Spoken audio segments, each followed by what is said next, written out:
Governador retira mensagem que gerou protestos dos servidores públicos. Deputadas pedem a secretária de Saúde a distribuição gratuita de repelente para grávidas. O Jornal da Alerj começa agora.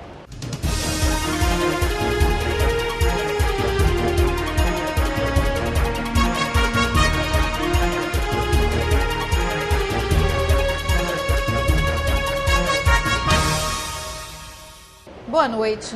O governador Luiz Fernando Pezão retirou a mensagem enviada à Alerj, que criava uma série de medidas para enfrentar a crise no estado. A proposta tinha gerado manifestações contrárias dos servidores públicos semana passada na Alerj. O governador compreendeu que deveria retirar, eu sugeri que ele fizesse isso, para que fosse enviado à casa o projeto separado por assuntos. Então, ao invés de uma matéria, serão pelo menos 4 ou 5 matérias enviadas em 10 dias para casa.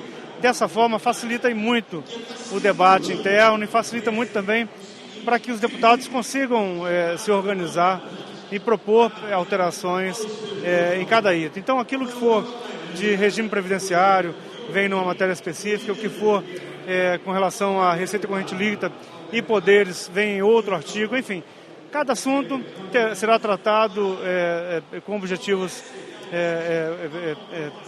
ali separados, né, e o governo certamente dessa forma conduz melhor.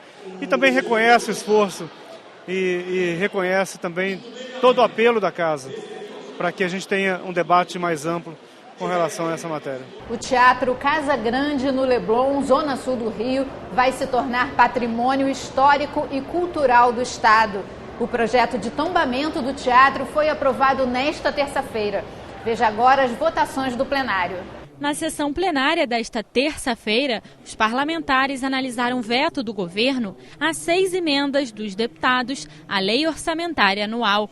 A primeira autoriza o governo a destinar R$200 milhões para a Polícia Militar em cumprimento do termo de ajuste de conduta firmado com o Ministério Público.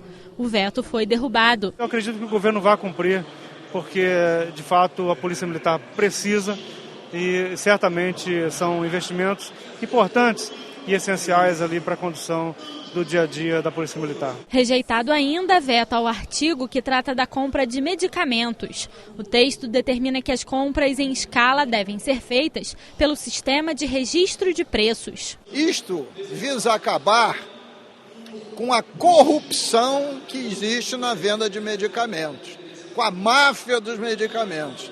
Essa lei está a vigir há mais de 7 anos. E não é implantado. Os parlamentares também derrubaram veto ao artigo que prevê a autonomia financeira do Conselho Estadual de Educação, proposta pelo deputado Conte Bittencourt. Para regrar o sistema de educação do Rio de Janeiro, é um passo importante que a Assembleia Legislativa, consolida nessa aprovação de hoje.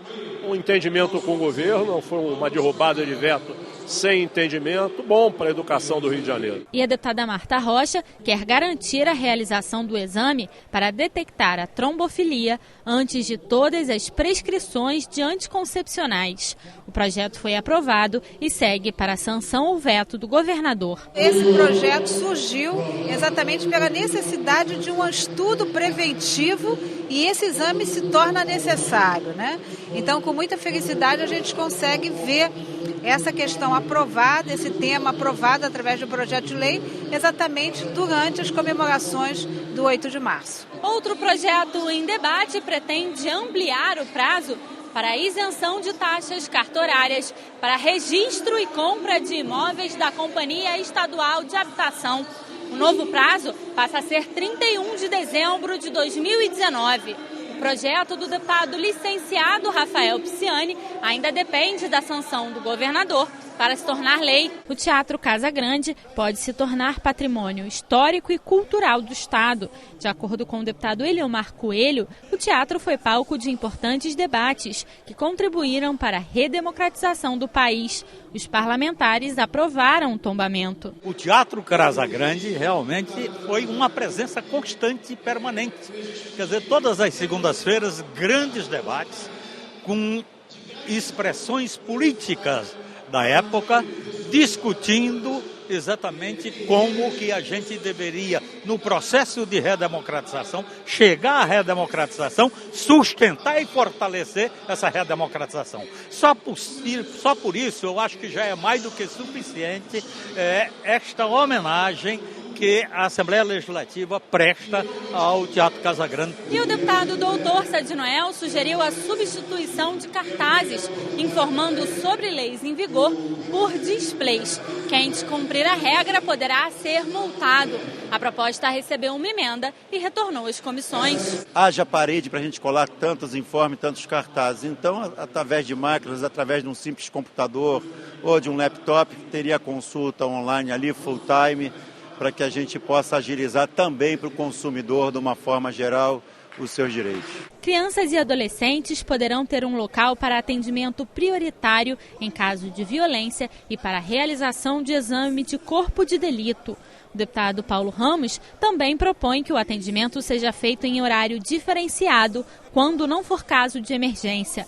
A matéria foi aprovada e ainda precisa passar mais uma vez pelo plenário. Dar prioridade, dar uma preferência ao atendimento às crianças e adolescentes significa livrá-las o mais rapidamente possível da presença ali no Instituto Médico Legal. Esta foi a razão que inspirou a apresentação do projeto. Os radares ocultos poderão ser proibidos no Estado. É o que pretende o projeto da deputada Lucinha, aprovado em primeira discussão. O texto também determina a instalação de placas a 200 metros dos radares. Tem que ter o radar, a velocidade permitida tem que ser estabelecida e tem que ser obedecida, mas dentro da regra do jogo. A 200 metros de um radar tem que ter uma sinalização que seja visível para o condutor do veículo. O presidente da Casa, deputado Jorge Pisciani, e o deputado Nelson Gonçalves querem criar uma política estadual de prevenção e erradicação das doenças transmitidas pelo Aedes aegypti. O objetivo é envolver todos os municípios e qualificar as secretarias de saúde e de defesa civil para o combate ao mosquito. O texto também prevê o atendimento prioritário aos pacientes com suspeita de dengue, zika e chikungunya. Os deputados também propõem a criação de um banco de dados sobre os locais de maior incidência das doenças. O projeto recebeu 4 emendas e volta a ser analisado pelas comissões. Um projeto amplo, que atende em todos os sentidos o Estado do Rio de Janeiro, através de convênios com as prefeituras, com a sociedade, com a participação não só do governo do Estado, da Assembleia, dos municípios e também da sociedade civil, associações de moradores, entidades, que terão a oportunidade de participar através de uma união no combate a essas doenças. No Dia Internacional da Mulher, a bancada feminina da Alerj entregou ao secretário estadual de Saúde uma proposta aprovada no plenário que solicita ao governo do estado a distribuição gratuita de repelente para grávidas. A entrega do documento foi feita durante o evento de conscientização sobre os riscos do Zika vírus para gestantes e mulheres em geral e em comemoração ao Dia Internacional da Mulher. Os repelentes à base de DET, icaridina e IR3535 são os considerados seguros para o uso durante a gestação. Com a epidemia, muitas grávidas estão com dificuldade para encontrar o medicamento e o descompasso entre a oferta e a demanda já fez o preço do produto aumentar nas prateleiras. Hoje, a unidade varia entre R$ 65 e R$ 120. A deputada federal, Clarissa Garotinho, que está grávida de 6 meses e meio, passou por esse problema. A gente viu realmente a alta do preço e a ausência dos repelentes nas prateleiras. É impressionante porque, como eu fico metade da semana em Brasília, tanto no Rio como em Brasília, a dificuldade de encontrar os repelentes virou uma verdadeira saga para as mulheres. Então a gente chega na farmácia, poxa, chegou hoje de manhã e já acabou. As farmácias começaram a fazer lista para você reservar, pagar antecipadamente para conseguir comprar esse repelente. Foi assim, por exemplo, que eu consegui comprar um vidro de repelente, pagando o que antes custava R$30, o valor de R$90, pagando antecipado e deixando o nome na lista com uma semana de antecedência. Segundo a deputada Ana Paula Rechuan, o principal objetivo da indicação é proteger mãe e filho contra o mosquito Aedes aegypti, transmissor da dengue, chikungunya e zika vírus, este último apontado como causador da microcefalia. Nós aprovamos na última sessão, na quinta-feira, então na realidade ainda nem havia chegado nas mãos do secretário e nós quisemos entregá-la em mãos devido à gravidade do que nós estamos enfrentando aí e o quanto isso vai fazer diferença para uma gestante grávida ter o seu repelente, né, que nós sabemos que existe uma dificuldade até para comprar, então nós solicitamos que o Estado possa fornecer às gestantes e o secretário se colocou totalmente sensível a essa causa e colocou que isso é plenamente possível. O secretário estadual de Saúde informou que no estado, 261 casos de microcefalia foram constatados até fevereiro deste ano. 4 já foram descartados, 2 foram confirmados para infecção congênita e 255 estão sendo investigados. Luiz Antônio Teixeira acredita que nos próximos meses podem aparecer muitos casos de microcefalia e adverte a população para não se assustar. Ele acredita que com o aumento de informações e campanhas, a tendência é que esse número seja reduzido até o final do ano. O secretário falou ainda do trabalho que o Estado vem fazendo para conscientizar a população. As principais ações da Secretaria, apoio aos municípios, com fornecimento de carros para os agentes de saúde, fornecimento de material, larvicida, inseticida, distribuição de equipamentos costais. Além de tudo isso, nós fizemos uma tropa, que a gente chama de tropa Xosica, com um corpo de bombeiros, são 200 homens visitando domicílios, apoiando os municípios para que a gente tenha um combate efetivo a esse mosquito. Isso no campo da prevenção. Além do campo da prevenção, a gente estabeleceu um tratamento diferenciado para acolhimento às gestantes que estejam gerando fetos com microcefalia, que está sendo todas essas gestantes atendidas, fazendo uma ressonância fetal no Instituto Estadual do Cérebro, e para todas as crianças que já nasceram com microcefalia, estão tendo um acolhimento no Instituto Estadual do Cérebro, com uma equipe multiprofissional e com acesso a todos os exames que a criança venha precisar. Com isso, a gente vai conhecer todas as crianças do estado do Rio de Janeiro que tiveram microcefalia para a gente criar uma rede de proteção social. Então, nós temos ações tanto no campo de prevenção quanto do efetivo tratamento. A Comissão de Turismo da Alerj quer o apoio do poder público para criar o Caminho da Fé no estado. A ideia é atrair peregrinos e estimular o turismo religioso no Rio de Janeiro. Durante a audiência foram discutidos detalhes do projeto do deputado licenciado Marcelo Queiroz sobre o fomento ao turismo religioso no estado. A proposta define ações para garantir o acesso e a divulgação desses pontos. Um deles é o Caminho de Nossa Senhora, que vai de Niterói ao Santuário de Nossa Senhora de Aparecida, no estado de São Paulo.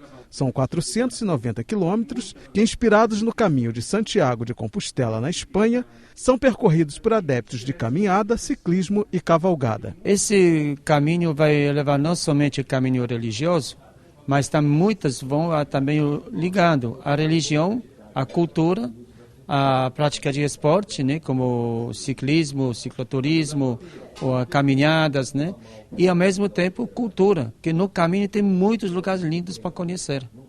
Tanto na prédios históricos, igrejas, estações de trem. Também foi citado o bairro de Porto das Caixas, em Itaboraí, como um lugar de grande potencial turístico. No local, existe o Santuário de Imaculada Conceição, onde há 48 anos a imagem de Jesus Cristo teria gotejado sangue durante uma missa. Mas, segundo os participantes da audiência, a falta de infraestrutura, placas de sinalização do caminho e má conservação das estradas de acesso aos santuários dificultam o turismo religioso no estado. O secretário estadual de Turismo se comprometeu em apoiar a ideia de um Caminho da Fé. É esse roteiro da fé, que vai do Rio de Janeiro até Aparecida do Norte, lá a Basílica, que eu achei muito interessante, né, como o exemplo de Santiago de Compostela, e nós vamos abraçar esse projeto. Nós vamos tentar recursos do setor privado, também do Prodetur, viabilizar para que consigamos dar um ordenamento a esse projeto. Para o diretor-geral do Instituto Estadual de Patrimônio Cultural, O projeto de lei tem que garantir a diversidade religiosa do Estado. É fundamental que quando a gente pensa em religião, a gente não exclua as outras que não sejam da religião cristã, que é a mais presente, ou que pelo menos é a que costuma ser mais lembrada em todos os processos da construção do governo, na construção cívica, na verdade. Então, ressaltar a importância das religiões de matriz africana, das religiões islâmicas, judaicas, enfim, a gente tem uma quantidade enorme, nós somos diversos na nossa religiosidade, né? Então é importante que a gente, no processo também do legislativo, a gente reconheça a dificuldade de algumas religiões se colocarem presentes. A ideia desse projeto é a gente integrar o maior número de pessoas no mundo dando opinião.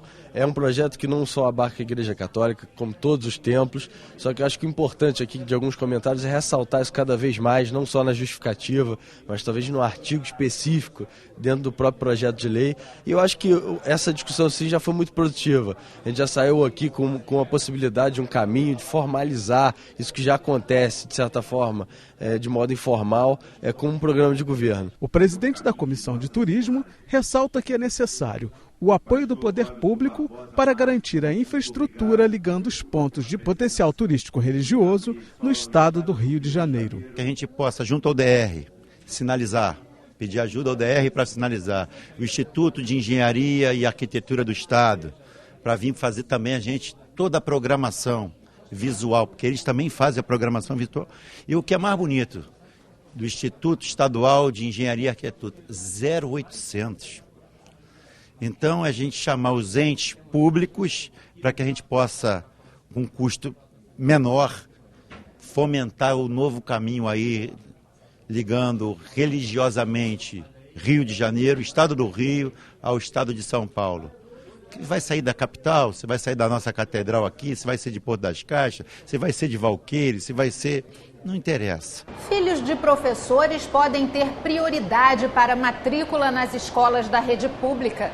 O texto foi discutido durante reunião da Comissão de Constituição e Justiça. O projeto de lei do deputado Jorge Felipe Neto garante que profissionais da rede de educação do Estado possam matricular os filhos nas unidades mais próximas de casa ou da unidade educacional onde o responsável trabalha. O governo do Estado poderá firmar convênios para que os alunos de educação básica sejam matriculados em escolas da rede municipal.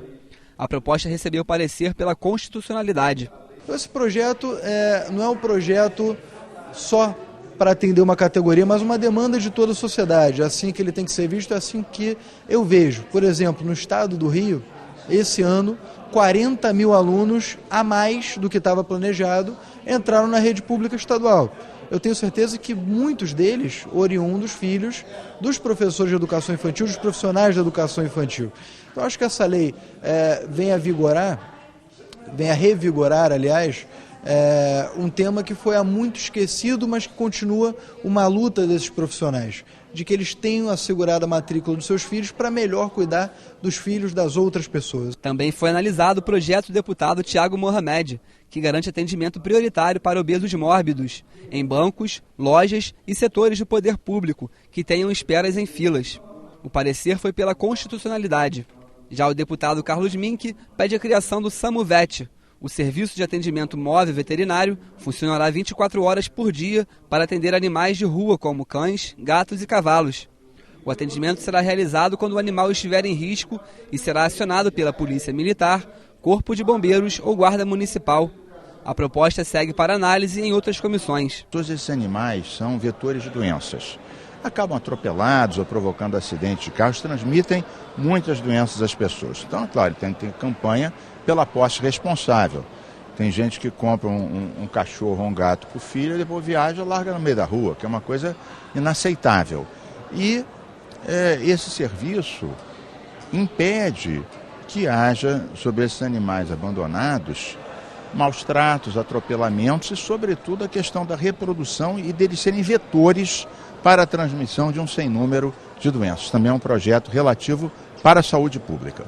Representantes da Câmara Setorial de Infraestrutura do Fórum Permanente propõem parceria entre o setor público e privado para garantir a sobrevivência das empresas de engenharia do Estado. Durante o encontro, o diretor executivo da Associação Brasileira dos Consultores de Engenharia destacou a importância de todas as fases do processo de investimento em infraestrutura serem respeitados. O objetivo da BCE é chamar a atenção para a importância da engenharia consultiva e da contribuição que ela pode dar para o desenvolvimento nacional.